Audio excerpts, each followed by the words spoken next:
வெளிநாடுகளில் தமிழாசிரியராக பணியாற்ற ஹிந்தியும் சமஸ்கிருதமும் தெரிந்திருக்க வேண்டும் என்ற விதியை ஒன்றிய அரசு திரும்பப் பெற வேண்டும் என்று பாமக நிறுவனர் ராமதாஸ் வலியுறுத்தியுள்ளார். வெளிநாடுகளில் உள்ள இந்திய தூதரகங்கள் மற்றும் பண்பாட்டு மையங்களில் தமிழாசிரியர்களாக பணியாற்ற தேர்ந்தெடுப்பதற்கான விளம்பரத்தை வெளியுறவு அமைச்சகத்தின் கீழ் இயங்கும் இந்திய பண்பாட்டு உறவுகளுக்கான குழு வெளியிட்டுள்ளது.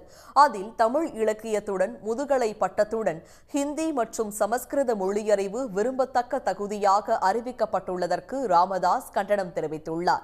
இது தமிழர்களுக்கு எதிரான நிபந்தனை என்றும் அவர் சாடியுள்ளார்.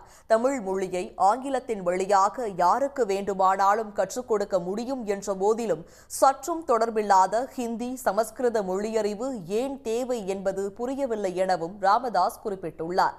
மேலும் இது அப்பட்டமான ஹிந்தி சமஸ்கிருத திணிப்பு என்றும் இதனை அனுமதிக்க முடியாது எனவும் அவர் தெரிவித்துள்ளார். உடனுக்குடன் செய்திகளை தெரிந்து கொள்ள சன் நியூஸ் பெல் ஐகானை கிளிக் பண்ணுங்க.